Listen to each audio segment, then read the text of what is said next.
Buyakta iştegende mi? Forma vermeyet. Büt barını ösüz satып alabыз. Öte musurlar dere köp bolat.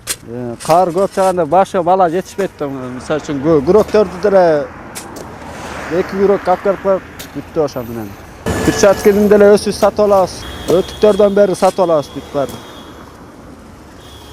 Bizde техника дейин десек техника да жетишпейт, рабочий дейин десек рабочий да жетишпейт.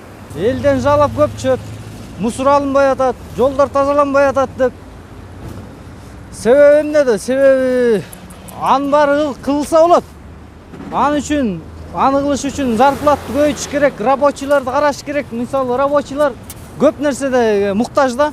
Айла жок. Кыргызстандын тазалык үчүн иштеп берип атабыз. Ошо бизде да айлык аз, иштечилер аз, жумушка көбү келет, кетип калат. Bir gün иштебейт, даже 1 saat иштеп туруп кээ бирөө кетип калат.